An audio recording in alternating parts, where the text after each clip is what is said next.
Additionally, Schlittenbauer's demeanor was noted to be unusually composed, and he made comments that some interpreted as indicating prior knowledge of the crime. However, despite these suspicions, no concrete evidence linked him to the murders, and he was never charged. Another line of inquiry focused on the Gump brothers, Adolf and Anton. In 1951, decades after the crime, prosecutor Andreas Popp reopened the case, prompted by a deathbed confession from the brothers' sister, Crescentia Mayer. She claimed that her brothers had committed the murders. Anton was arrested, but with Adolf having died in 1944 and insufficient evidence to corroborate the confession, the case against Anton was eventually dismissed.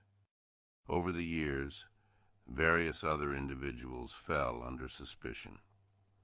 The Bischler brothers, Anton and Karl, were considered due to their familiarity with the farm and alleged statements expressing animosity towards the Gruber family.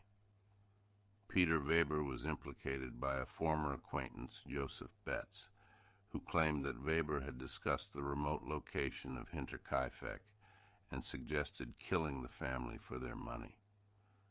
The Thaler brothers were also suspected, based on statements from the former maid, Crescens Rieger, who recounted unsettling encounters with Joseph Thaler. Despite these numerous leads, the investigation was hampered by a lack of concrete evidence. The forensic techniques of the time were limited, and the initial contamination of the crime scene further impeded efforts to identify the perpetrator. The case was officially closed in 1955, with no charges brought against any of the suspects.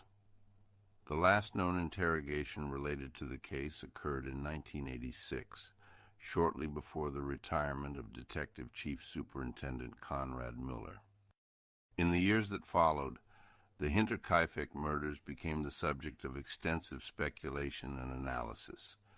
Theories ranged from the plausible to the fantastical, but none provided a definitive answer to the mystery. The farmstead itself was demolished in 1923, a year after the murders, perhaps in an attempt to erase the grim memory of the events. Yet the story of Hinterkaifeck endures, a haunting reminder of a crime that has never been solved. The legacy of the Hinterkaifeck investigation is one of frustration and sorrow. Despite the efforts of law enforcement and the interest of countless amateur sleuths, the question of who committed these brutal murders remains unanswered. The case stands as a testament to the limitations of early 20th century forensic science and the enduring enigma of human malevolence. Once inside the dimly lit barn, the unsuspecting victims were ambushed. The murderer wielded a mattock, a farming tool resembling a pickaxe, commonly used in the region. With calculated brutality, the assailant delivered fatal blows to each victim's head. The sequence in which the family members were killed is uncertain, but it is widely believed that Andreas, Cecilia, Victoria, and young Cecilia were murdered in the barn, one after another. The methodical nature of the killing suggests a cold-blooded precision, indicating that the perpetrator was either intimately familiar with the victims or harbored a deep-seated animosity towards them.